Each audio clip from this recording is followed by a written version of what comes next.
Good morning, and welcome to the third session of the Essential Skills to Build Your Business series, hosted by Manitoba Agriculture and the Manitoba Women's Enterprise Centre, How to Build a Thriving Brand.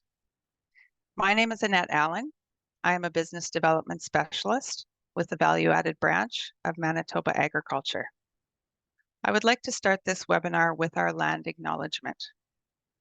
We recognize that Manitoba is on the treaty territories and ancestral lands of the Anishinaabe, Anishinaabe, Dakota Oyate, Denessilan, and the Nehethawak peoples.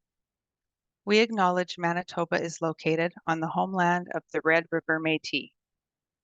We acknowledge Northern Manitoba includes lands that were and are the ancestral lands of the Inuit. We respect the spirit and intent of treaties and treaty making and remain committed to working in partnership with First Nations, Inuit, and Métis people in the spirit of truth, reconciliation, and collaboration. We are pleased to have Hannah Wheeler with Zap Branding joining us today to speak on an important topic, building a thriving brand. Hannah Wheeler is a professional branding expert, strategist, designer, and instructor. She is also a partner and brand consultant at Zap Branding, a leading strategic branding company in Canada. She believes developing a strong brand can rapidly propel a company or individual into the marketplace for success. Hannah was disappointed to see the startup failure rate of so many businesses and discovered a common thread. Many enter the market without a brand strategy or identity that represents their business well. In turn, the business gets lost in the crowd and goes unnoticed. She has made it her mission to equip companies with a strong brand to be able to overcome challenges in the market and grow from surviving to thriving. For the past 11 years, Hannah and her team have worked with over 100 clients on their brands and have gained experience and insight into what makes a brand thrive, survive, or fail. Hannah is passionate to give companies the chance to step into their market and lead with confidence and clarity for unparalleled success. Today, Hannah will take you inside her agency method she uses to develop or transform brands from the inside out. Hannah will be addressing questions at the end of her presentation. So if you have questions, please pop them in the Q&A function and we will address them at the end.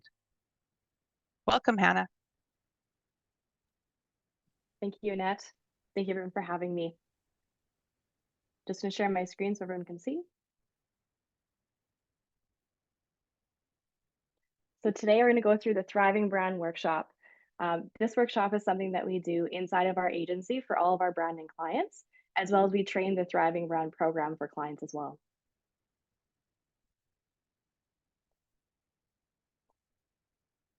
So we actually opened up an academy from our agency that's called the Brand Venture Academy. And this is something that's going to help a lot of clients on their brand building journey. So inside of the agency, we've done a lot of packaging design. We focus in the agri-food industry. So a lot of restaurant, a lot of package.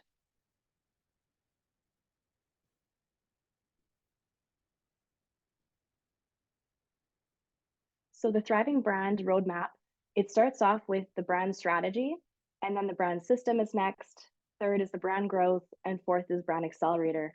So the team from Manitoba Ag also has provided you a workbook, and this workbook also matches this presentation. So if you have that workbook handy, feel free to kind of write in everything that we're going through today. So the first thing I want you to all think about is, what does a thriving brand look like to you? So when you think about a thriving brand, does it look like, having leads coming consistently? Does it look like, having your life changing? So think about your brand and what it would look like to thrive. And then also think about what your brand would look like as a personal side. What would it do for you in your life if your brand was thriving?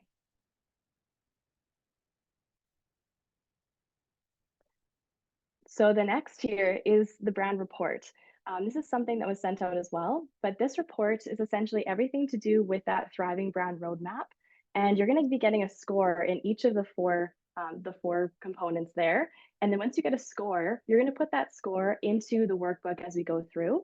And the great thing about this is something you can take, as much as you'd like. But this score, I'd like you to put a date beside it so that you know how much progress you've made from the last time we've done this quiz.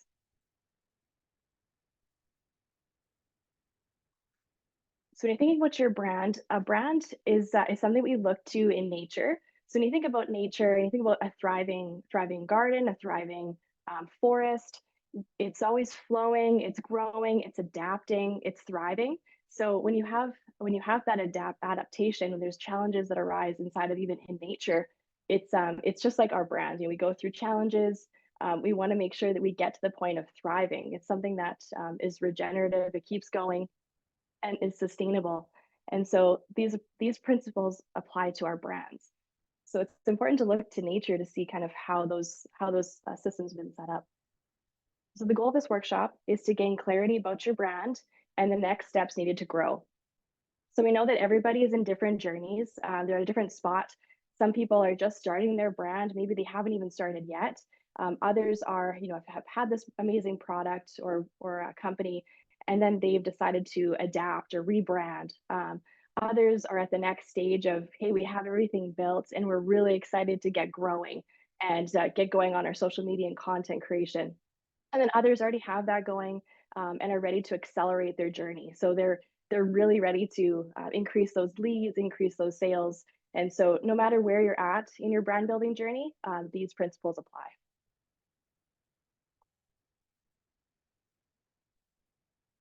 So some of you may have a logo or an identity for your brand, but it's important to think about, what does branding actually do?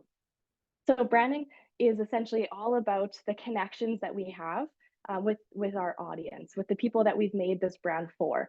So it's all about creating this emotional connection with them. It's not just about your company as a whole. So it increases business value, it generates new customers, it improves employee pride and satisfaction, it creates trust within the marketplace. So where we do all of this work is called a brand strategy. And a brand strategy, we like to call it the brand clarity. So it's defining, becoming clear on who you are, what you do, and who you're for. So this might be something you've already thought about or done, but we want to make sure that we're going back to this every year, because your company and your brand, it changes consistently. It changes quite quickly, actually. So we want to make sure we go back into kind of where we started. We like to talk about a brand strategy as if it were like an iceberg, where you have all of this underneath the surface that's not, you don't see yet. So your logo is like the tip of the iceberg, and your identity and your website, but everything underneath the surface is it's so important for your brand. And so we're talking about here in the first one here. So in this thriving brand roadmap, this is the first stop, and this is the brand strategy.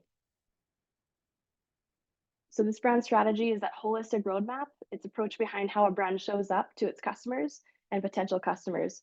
Your brand strategy is the core of what your business stands for and why it exists. Communicating this through your brand's touch points is key to creating ongoing success. And mapping out a brand strategy requires some work, but it's worth it when you do this.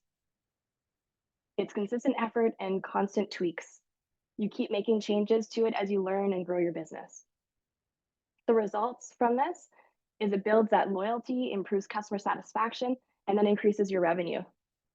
So create a clear picture of who your ideal audience is, and they will choose your brand over another company who does something similar. So it's making sure you find that group of people that really connect with your brand. And this is what this all entails. So inside of the brand clarity roadmap, we have this in the workbook as well. And so if you already have these pieces, that's great. If you don't, that's okay. But when you have the time, put those pieces in here. So we have our brand core, we have our brand personality, our audience, core messaging, positioning, and then our core offering. So this looks like a lot of work, but it's something that you're going to be refining and building over time. It's something that's so crucial. So when your company starts to grow and you start to hire new people, and then you start to, maybe fine tune your offerings, it's important to have this in there right away.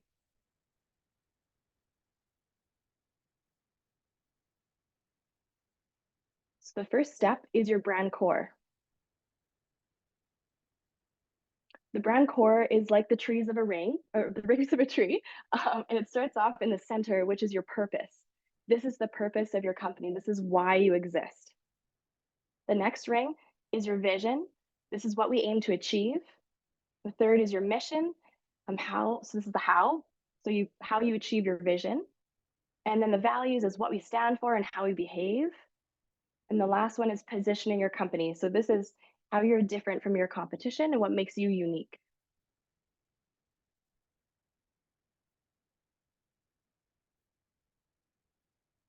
So when you think about an apple, you think about the seeds in an apple. It's so tiny and it has all that DNA inside of it. It's all defined in there. You don't look at an apple seed and know exactly what it's going to become, but it's the all that DNA is like a brand strategy lives inside that tells your brand what everything looks like, what everything what it sounds like, and who your customers are. It all fits inside of this kind of brand seed. So each tree has different seed with a different purpose. So that one seed would, turn into a pine tree, fruit tree, oak tree, fig tree with different purposes. So thinking about your brand as if it were to have this kind of DNA inside of it, and what kind of visuals does your brand connect with? So the first one is the purpose. How do you make your area of the world a better place? Why does your company exist? This is the most important thing to identify. And for entrepreneurs, a lot of people have their personal purpose that aligns with their business purpose because they're doing something that they're passionate about and what they love to do, and they've turned that into a business.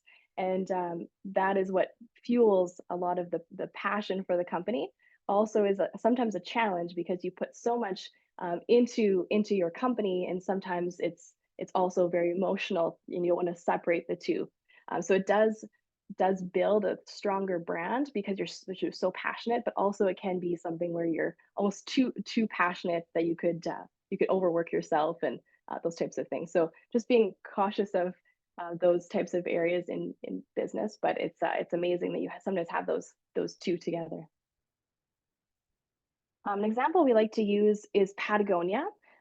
Patagonia is an amazing company that focuses on building the best products, causing no unnecessary harm, use business to inspire and implement solutions to the environmental crisis. So they're all about sustainability, and they have this purpose that goes through all their company. So the Patagonia Provisions is another part of their company. So there's Patagonia, which is their clothing brand, and then the Patagonia Provisions is their food brand, and they have a full food agri-food line that falls in line with this purpose. So examples of other purpose statements. There's Nike to bring inspiration and innovation to every athlete in the world. If you have a body or an athlete. Starbucks to inspire and nurture the human spirit. One person, one cup, in one neighborhood at a time. So it's important to define, what is our purpose of as our company, and what is the reason for doing what we're doing.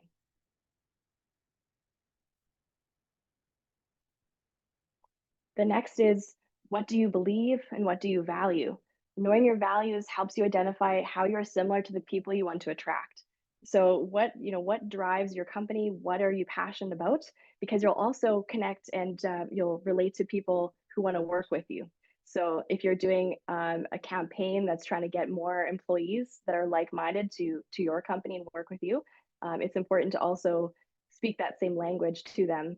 And so this is what defines your values and who you are really as a company. So core values of Patagonia, they use business to protect nature, not bound by convention, environmentalism, and justice.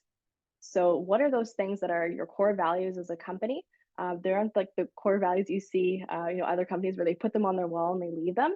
This is something that is this is governing your brand. This is who you are and how you're going to attract your audience. Step 2 is your brand personality. So what is the feel for your brand?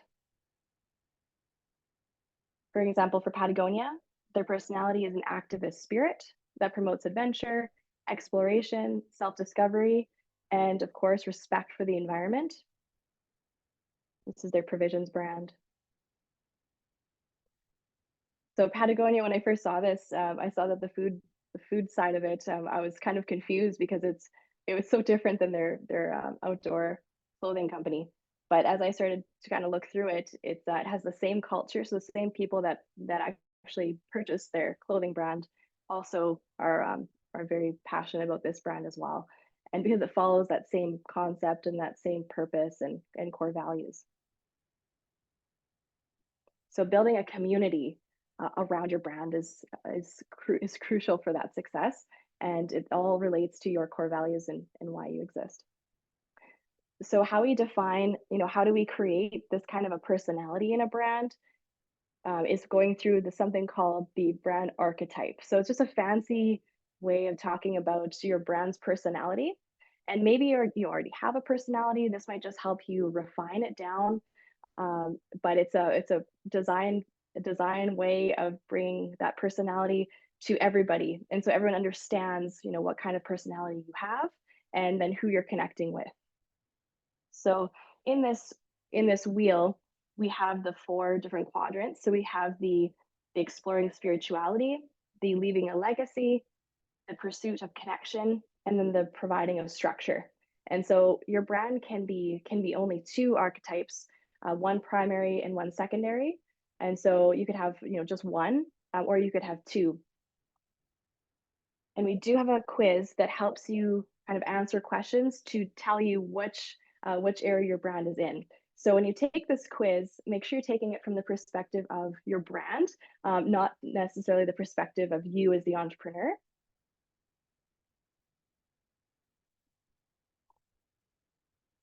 So inside of that quiz, you're going to get an answer for each of these archetypes, and it's going to break down kind of what is the brand voice, what is the brand kind of look, is there celebrities that match, is there audiences that match, and so when you take this quiz, you'll have those details sent to you, and in that way, you're going to take those and you can actually search all about your archetype. So if you're, for example, an outlaw archetype, you're going to have a brand personality that is more of a rebel, a straight shooter, nonconformist. It has a brand voice as being disruptive, kind of combative, rebellious. The brand message is you don't have to settle for status quo. First, demand more. Second, get out and get it. So it's very much like the Diesel, Virgin, Harley Davidson. So that brand is very strong and usually more masculine. But if you're to take this one and you can combine it with a secondary archetype, then it won't be as intense. So there's ways you can kind of use some of these pieces, but not the full archetype. So examples of kind of food brands that fit this. This is the outlaw archetype, and it has kind of gritty, independent, bold, disruptive, thrilling, and edgy. And so a lot of it is very like ripped corners, bold text, bright colors. You can go further in and be a little bit more aggressive, but it does also just feel like it's taking a stand. And so when you see something like this on the shelf in the store, you would see that this is more of like an outlaw brand. The next is the magician. This is the visionary. This is the transformer. It's intuitive. The brand voice is mystical, informed, and reassuring. The message is tomorrow is brighter than today, and all your dreams can come true if you believe. And other brands are like Dyson, Disney, Coca-Cola. Everything feels very transformative of a brand. So if your brand is this one, it also has kind of a soulful feel. It's immersive, energetic, experiential, intuitive, and elevated. So you see kind of a lot of gradients. You see kind of like lines. You see kind of like stars and those types of things. A lot of things that feel like they're rising or transforming. This would be kind of the feel of that magician archetype. We have the hero, the warrior, the crusader. It's determined. The brand voice is honest, candid, and brave. Messages, we can make the world better. We have the grit and determination to outwork the rest. Other hero brands are Adidas, Nike, FedEx. The aesthetic is very empowering. It's tough, it's determined and bold, confident, brave. It has an impact. So if you see this kind of visual, you know that this is the type of archetype. So thinking about, does your archetype that you've answered in that quiz, does it match your visuals? And so that's something to think about. You know, do you need to refine to make sure that you're communicating your personality correctly? Next is the lover. It's heart-centered, beauty, it's a partner. The brand voice is sensual, empathetic, and soothing. The message is your striking beauty is impossible to ignore. This can be inner beauty, outer beauty. Other brands are like Chanel, Victoria's Secret. And this aesthetic is very like delicate and lovely. So if you see, there's a lot of, you know, seals that have this. The color palette is very, you know, delicate and pastel. Sometimes you can use these nice backgrounds of imagery, things like that. So it's very delicate. It's beautiful. Flourishes is the lover aesthetic. But you can also have two. So if you said, okay, we're the ruler and we're also the lover, then that would be more of like an impactful look, but then maybe delicate colors. So there's lots of great ways you can make your brand look unique and also kind of match that personality. Personality isn't just visuals, it's also your verbal language and your how you speak on social media. Everything matches this personality. So if you're a lover archetype, then the way that you speak also on behalf of your brand matches that. The jester, this is the jokester, the comedian, it's lighthearted. The brand voice is fun, playful, optimistic. And the message is we're here for a short time, not for a long time. Let your hair down and start living life. Other brands are M&M's, Old Spice, Dollar Shave Club. So the aesthetic is very playful. It's entertaining, it's enthusiastic, humorous, upbeat, friendly. So if you see even ways this looks nice and natural, but then they have this great messaging on there that feels more like that jester. The next is the everyman. It's the realist, the best friend. It's modest. This also is the every woman. Brand message is when we treat each other with honesty and friendliness, we can live together in harmony. So other brands like this would be IKEA and Target. So it's a very approachable, friendly, welcoming, trustworthy, relaxed, casual, and clean.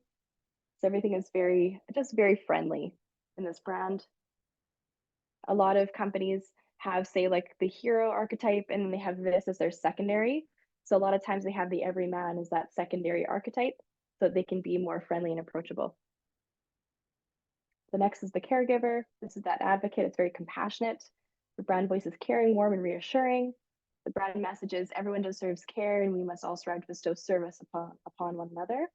Other brands are like UNICEF, WWF, and Tom's. It's like the buy one, give one. The aesthetic is very clean. It's trustworthy, simple, calm, approachable.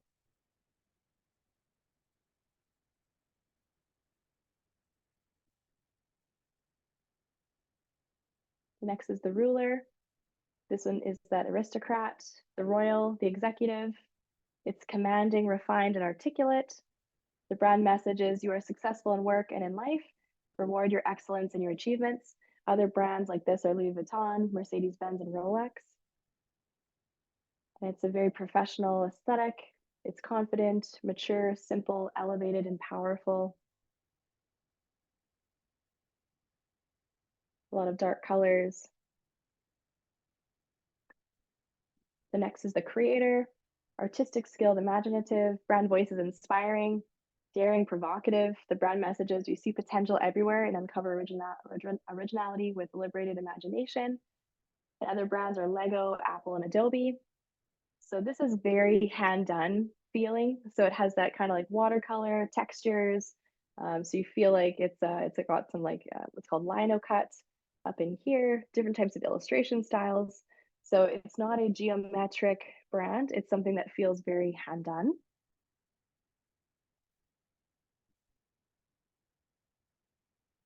The next is the innocent. It's the purist, the idealist, the traditionalist. The brand voice is optimistic, honest, and humble. The brand message is the most wholesome things in life are unadulterated and pure. Innocent brands are like Aveeno, Dove, and Innocent. So this is usually very a natural brand, earthy brand, wholesome and delicate. It's thoughtful and authentic, calm and traditional. So this is something that usually feels very, very calming when you look at it. It's beautiful and it's very natural. The next is the sage. This is the thinker, the researcher, the teacher. The brand voice is knowledgeable, assured, and guiding. The message is education is the path to wisdom, and wisdom is where the answers lie. Other sage brands are Google, BBC, and Oxford. And these brands are more kind of like logical, innovative, clean, bold, modern, and confident. So this aesthetic is very different than the creator aesthetic you would have seen. So thinking about your brand as we're going through these, and where does your brand kind of fit? The last one here is the explorer. This is the pioneer, the adventurer, and the seeker. The brand voice is exciting, fearless, and daring. And the message is you only get one life, get out and make it count. Other brands are North Face, Jeep, Patagonia. And so this is very organic, gritty, earthy, adventurous, authentic, and strong. So when you have a brand like this, it just feels very adventurous.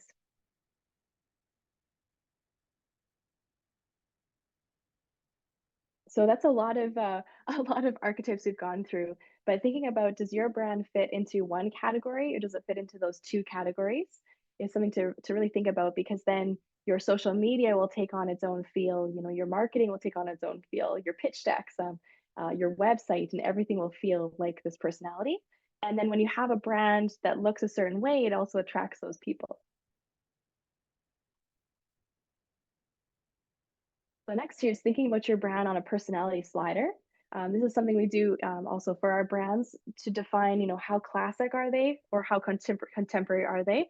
And we get actually people to do this across the organization. So if you're a small company, it's good to have a perspective from your other employees as well to see, you know, where do they think the company falls? So if say the owner says, oh, well, we're very contemporary, but then the staff say no, like we're very classic, then you can find out how to make things consistent, or you know, are we where we want to go.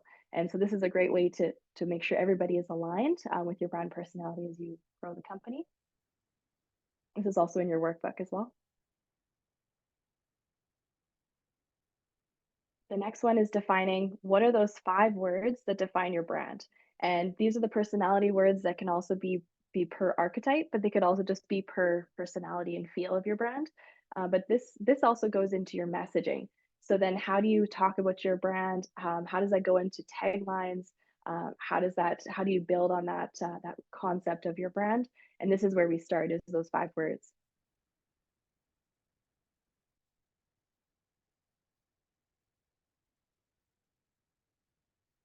Also, when you're describing your company, when someone gets you to do like an elevator pitch is what they would call it. But if someone says, you know, what do you do, or what's your company about, instead of telling them the full story, you can also just tell them kind of these words integrated into your pitch. So it's important to have these same personality words integrated into your marketing, integrated into your pitches, kind of everything, so that way everything is consistent and you're telling the same story.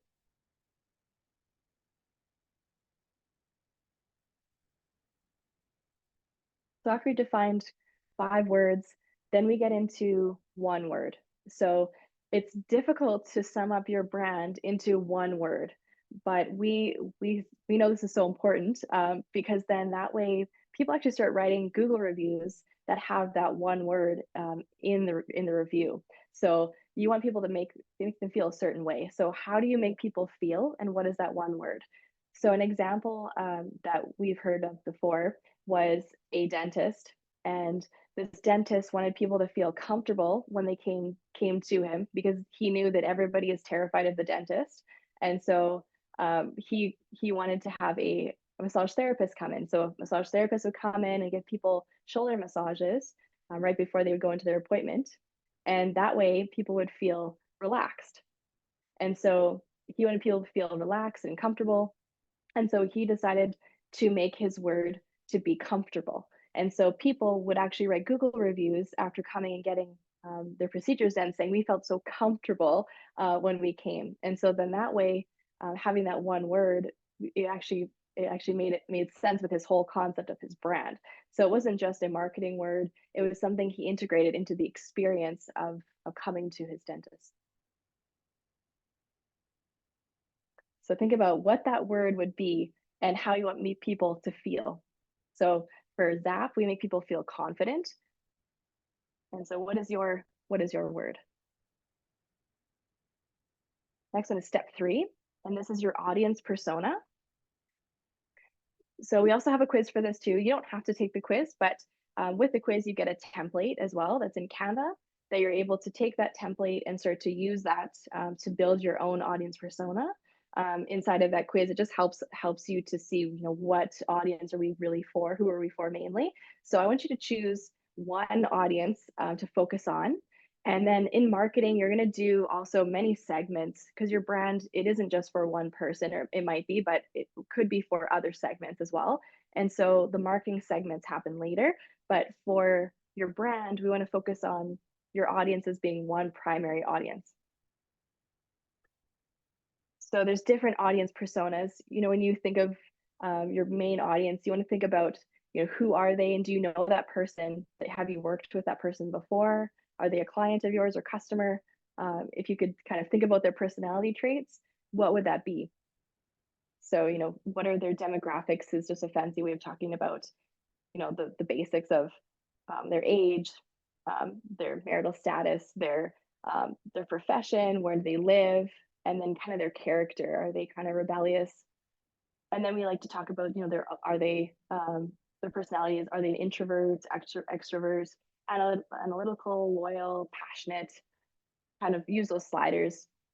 And then their bio, you know, who are they? What do they do? There's their values and beliefs. And this way, this would also connect with your brand, because if you have those like-minded values, that's who kind of the group of people you're creating. The goal, other brands that they use, and then frustrations, even in their personality. These are all going to help with that buying experience and how you can actually set up your customer journey for them, specifically with your website and your marketing and everything. So as you go through, there's an archetype in this quiz specific to this personality and this template. And in your workbook as well, there's a template that you can work from for your primary audience.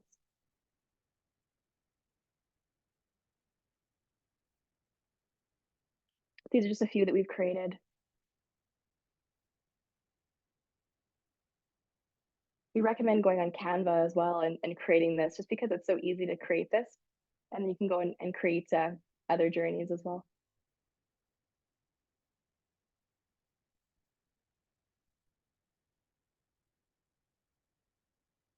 So you're going to choose that personality. And your mission is to create a community that grows out of shared ambitions and a common ground. So we want you to choose the one primary audience that your brand is mainly for, and then choosing 2 sub audiences at the most that create this common ground and community. So who do you serve? Who are those like-minded people? They could be of different ages, they could be of different walks of life, but they all have the same purpose. They all have the same values as well. So thinking about this group of people, they're all very different, but they all share the same connection. How do you create a community with your brand? And that's something that you would have the one primary audience, you'd have your 2 sub audiences, and this is what it would look like to have this community. But if you have somebody who believes in sustainability, and then you have another person that doesn't believe in sustainability, then you're not creating this like-minded group of people. It's you want to make sure that even your people that you're hiring in your company also share these same values, because it'll help your brand thrive and it'll make it more enjoyable for everyone to work together.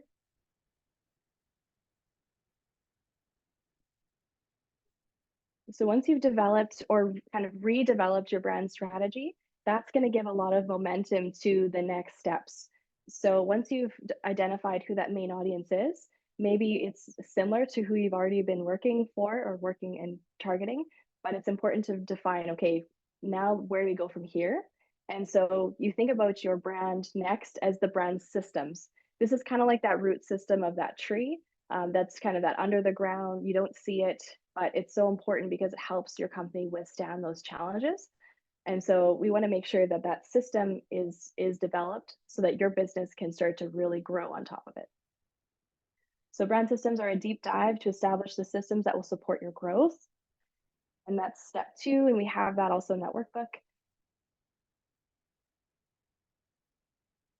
So essentially those systems are all about the brand identity. So you might have an identity, which is your logo, your colors, patterns, fonts, everything that makes your company feel like your brand, the photography, the way you speak. But is that matching your personality in the strategy? Does that match your values? Does that match who you're targeting? And so think about your brand. Does it do that? If it does, that's great. Then you already have that brand identity developed. So that's the next one is the website system. So it's important to have that website that does what it needs to do so that you can start to grow your company. So does your website, is it built on, say, Shopify or Wix? Is it working? Does it load quickly? Does it have your products in there? Does it have an opt-in for people to subscribe to your email list? Does it have ways that if someone goes to leave your website, that you have an exit intent where it pops up to make sure that they're not leaving without an offer? There's lots of ways you can integrate and make this website system work for you, and then have the system for the website once someone's made an order on your site. Does it catalog into a place that you can then start to email them afterwards? So this website system always integrates into your marketing system. So then that goes from there, it connects into your marketing system. Is your marketing system capturing leads? Do you have this CRM to capture it so that then that way you can start doing email marketing? You can do maybe touch bases if you're doing like even having pitch decks. So you're talking to different people for funding, things like that, and you want to get back in touch with them. You can set all these tasks inside of CRMs that help remind you when to reach out back to them.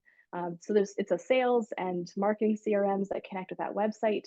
So defining all of your marketing systems and your social media systems and everything of how do you be efficient and save time, and also make it a very simple and easy experience for your customers coming.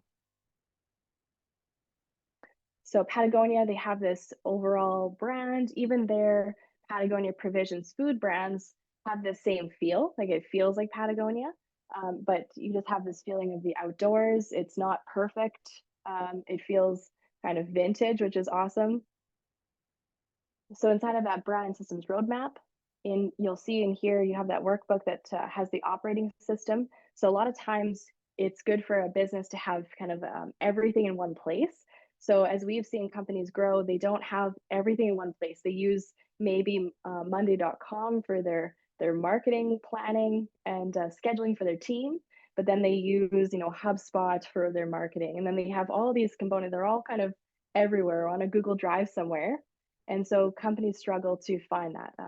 So we use Notion as an example, and we have a thriving brand template in there, and we put everything inside of this operating system so that our team, as well as our clients and everything, it all has this one system. And so then as an owner of a business, I can see everything, as well as my team can see everything.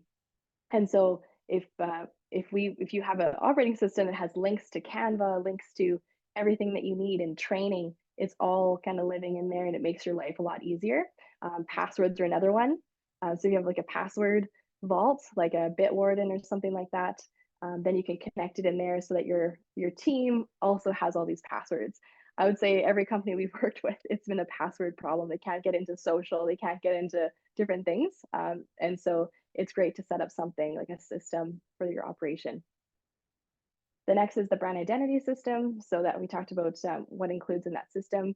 Maybe you're going to write some notes here to revamp a few colors, or maybe you want to add some feel to it. Maybe it doesn't feel as personal as you're hoping, or whatever that is. Put that in there too.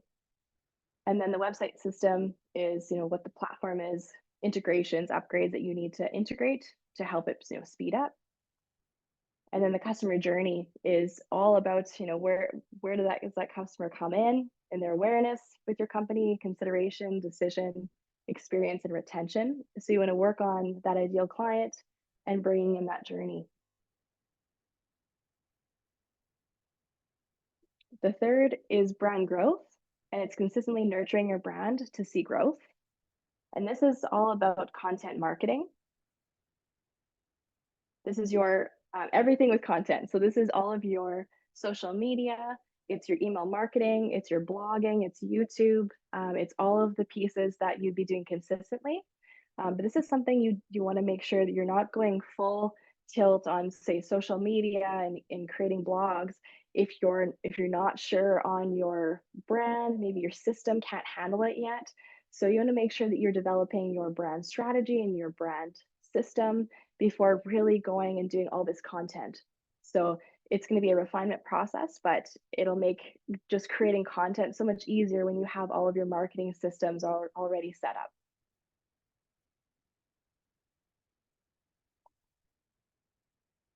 So in here is where you write your growth strategy, kind of those goals you would have, your content marketing plan as a whole. So where are you going to be focusing?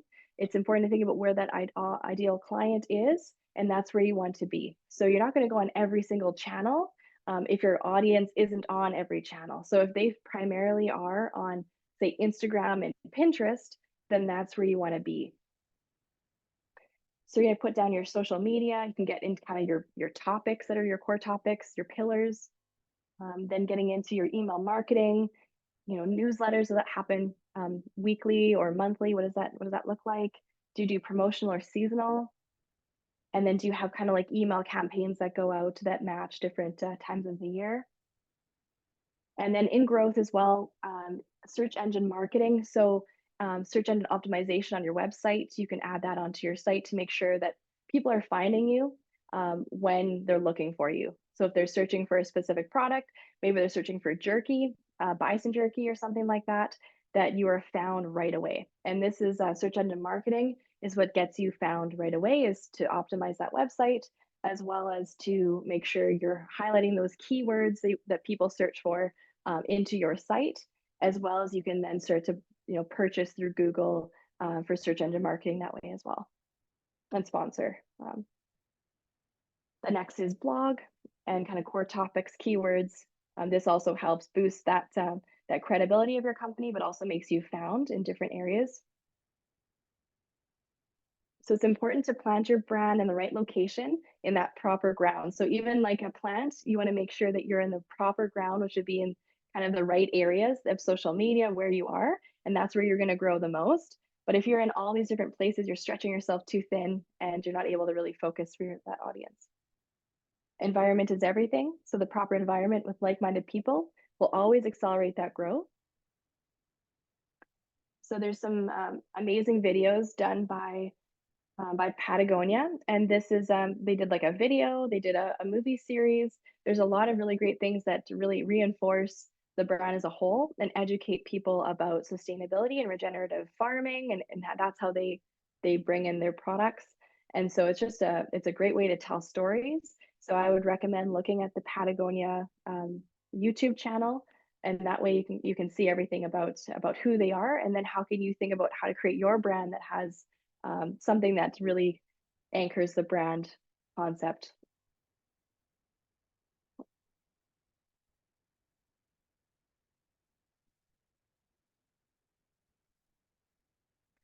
And then the fourth one here is brand accelerator. So this is becoming hyper focused and accelerate faster towards your goal. So this is really taking we've got our brand strategy, we have our systems all set up, our website marketing is ready to handle everything. We have our social media and blogging, on this schedule, on a content plan. And then next is, okay, we've got that consistent. Now, how do we accelerate? How do we really grow faster? And so that becomes kind of the campaigns that you put out there. These are the sales pages you create. So these are landing pages that are specific to a need, and they're driving people from an ad that go to this landing page. And then from there, it's not linked on your website. It's kind of this separate thing that gets your company known for a specific need.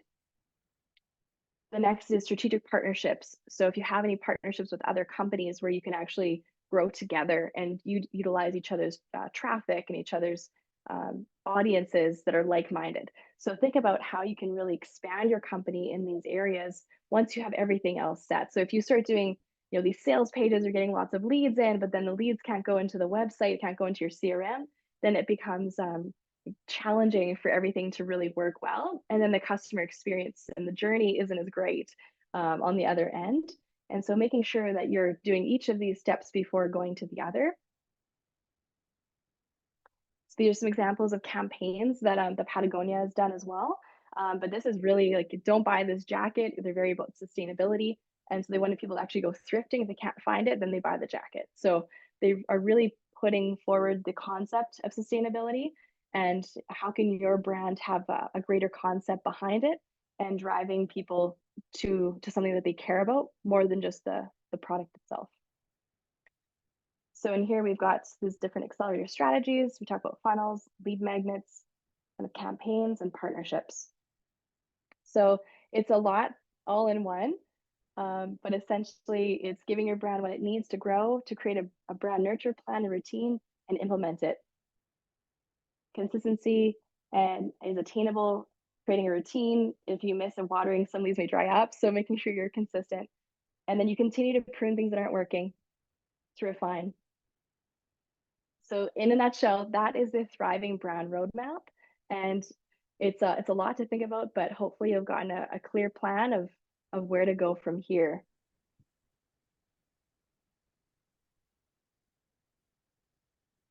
All right.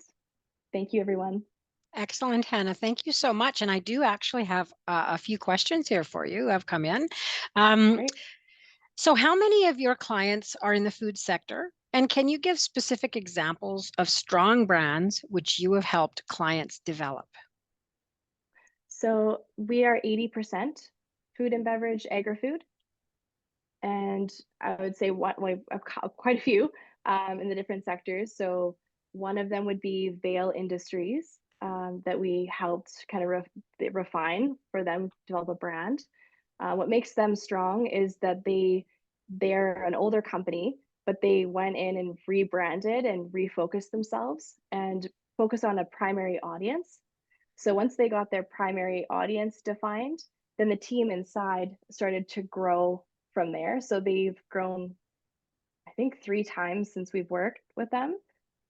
So it's it's pretty amazing for them. And then food companies we've worked with, like Milk and More is an example, and they 10x in the first, I think it was 3 months after getting their rebrand. Wow, that's exciting. Yeah, That's great. Yeah. Also, can you give some examples of a food brand which was not thriving and how a company transformed the brand for better success? A company that wasn't thriving.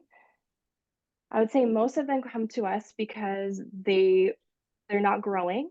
So they've hit a point of they have consistent sales, but they can't grow to the next level. So a lot of them, they're saying that their e-commerce isn't working. They're not selling off the shelf. Some got pulled off the shelf just because they weren't selling. But then from there, we've helped them more just define how they're different on the shelf. So there was a couple people that looked almost identical to other brands on the shelf. They're very similar in color. And so we just changed a few of the colors. And then from there, it started to sell a lot better. So sometimes it's very simple tweaks that just needed to happen. True. Good. Great. Thanks. So sustainability is a huge focus in the food industry right now.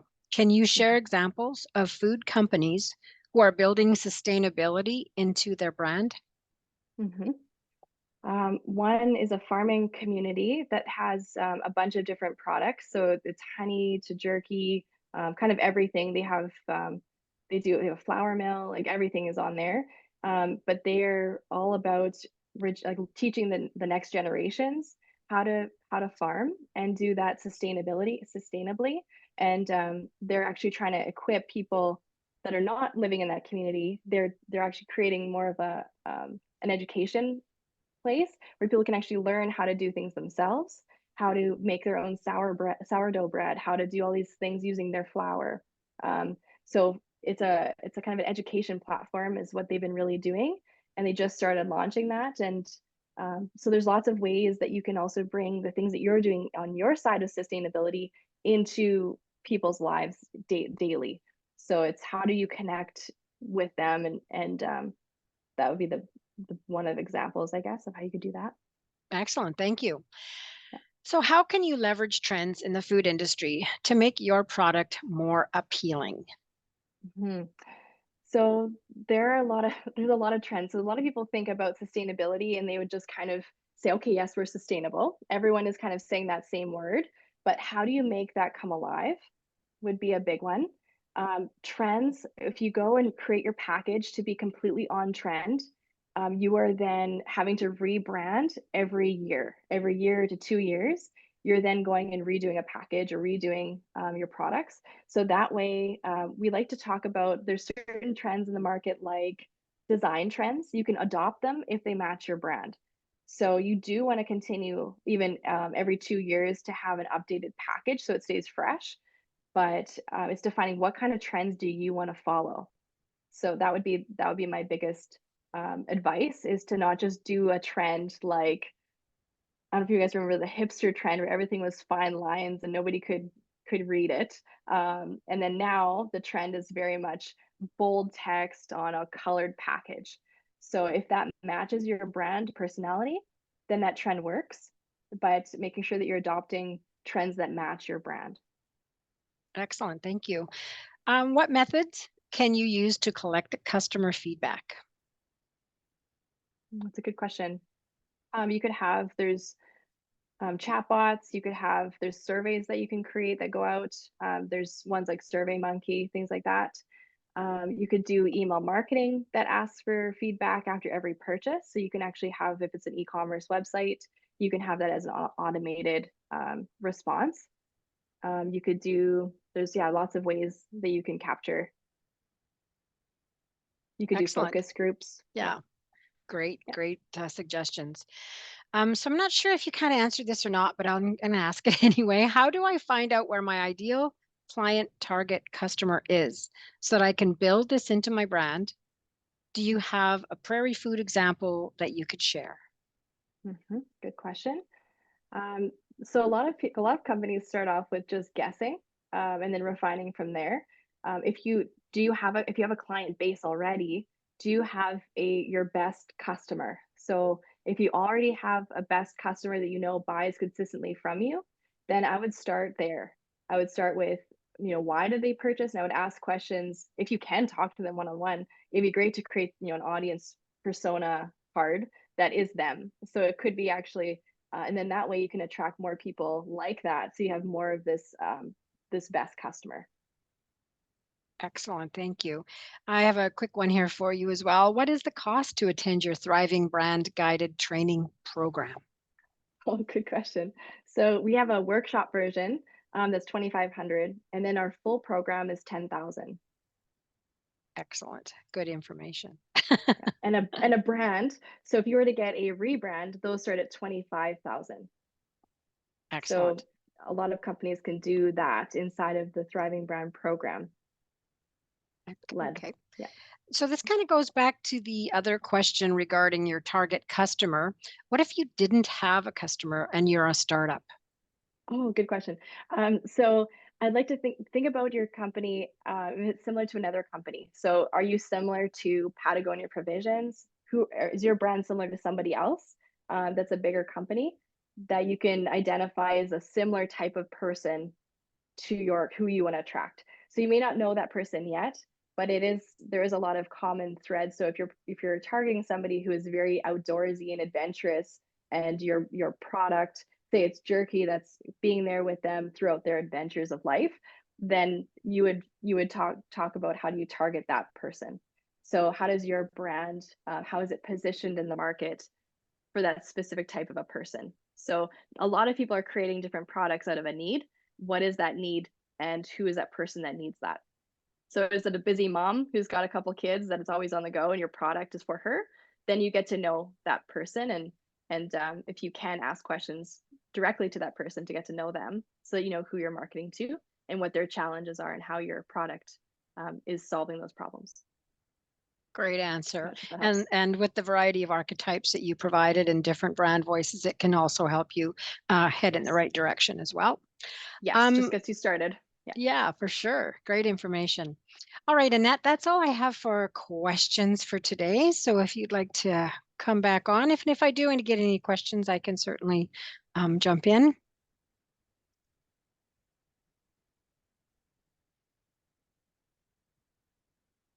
And you want to unmute yourself, Annette. There you go. Thank you for joining us, Hannah. And thank you all for your participation today. You've certainly given us a lot of things to consider, and I would encourage the participants to give it some thought and further work on developing their brand. In next week's session, we are going to build on the brand identity topic and how you can utilize a strong brand to get into retail or expand your markets. So we will be building on this topic. And I would just like to use this opportunity to make you aware that the value-added branch of Manitoba Agriculture does provide business and marketing consultations free of charge. So we do have a team of business development specialists that can help you along your journey with preparing yourself for market, developing a marketing plan, identifying market intelligence and research. So please don't hesitate to connect with us as well as you're going through the workbook, and if you have questions, we're here to provide support to the food sector as well. I think that's about it for today. I look forward to seeing you all next week as we talk about getting into retail and building relationships with retailers.